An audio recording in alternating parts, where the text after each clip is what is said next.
एक हरे भरे जंगल में बहुत सारे पक्षी रहते थे। उनमें से एक छोटी चिड़िया थी जिसका नाम था चंचल।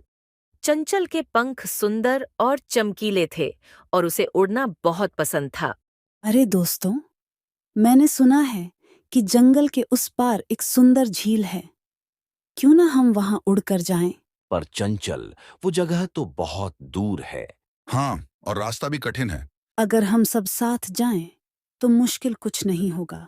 चंचल के उत्साह से उसके दोस्तों को भी हिम्मत मिली। सबने अपनी तैयारी की और उड़ान भरने के लिए तैयार हो गए। देखो, कितनी सुंदर वादियां हैं। और वो फूलों का बगीचा कितना प्यारा है। हमें यह यात्रा पहले ही करनी चाहिए थी। चंचल और उसके दोस्त झील तक पहुंच गए। वहां की सुंदरता देखकर सब मंत्रमुग्ध हो गए। देखो, यह तो सच में अद्भुत है। तुम्हारी हिम्मत और जिज्ञासा की वजह से ही हम यहाँ पहुँच पाए।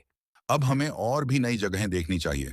चंचल और उसके दोस्तों ने झील के पास खूब मस्ती की और फिर घर लौट आए।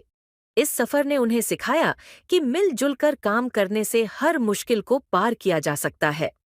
तुम्हारी हिम्मत के कारण ही हम यह सुंदर अनुभव कर सके। सही कहा। हमें हमेशा नए अनुभवों के लिए तैयार रहना चाहिए।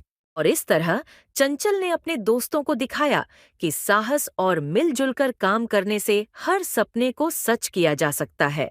इस कहानी से हमें यह सीख मिलती है कि जब हम मिलजुल कर किसी काम को करते हैं और साहस रखते हैं, तो कोई भी मंजिल मुश्किल नहीं होती।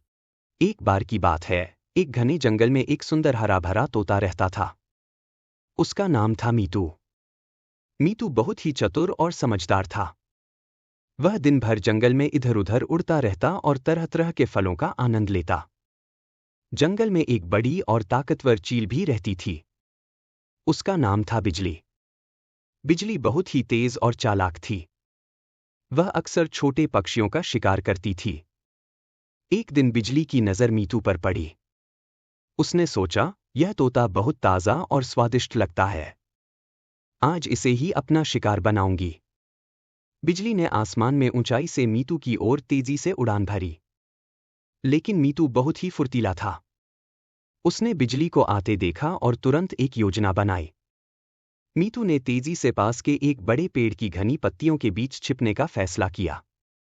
वह उड़ते हुए उस पेड़ की तरफ गया और उन पत्तियों के बीच जाकर छिप गया।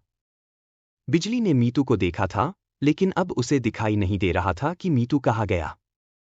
बिजली ने पेड़ के चारों ओर उड़कर देखा, लेकिन उसे मीतू का कोई पता नहीं चला। वह कुछ देर तक मीतू को खोजती रही, फिर निराश होकर वहां से चली गई। जब बिजली चली गई, तो मीतू ने राहत की सांस ली और पेड़ से बाहर आकर खुशी खुशी गाने लगा। वह समझ गया था कि उसकी चतुराई ने उसकी जान बचा ली थी। इस घटना के बाद मीतू और भी सतर्क रहने लगा। उसने सीखा कि समझदारी और सतर्कता से हर मुश्किल का सामना किया जा सकता है। और इस तरह मीतू अपने चतुराई भरे दिमाग के साथ जंगल में सुख शांति से रहने लगा।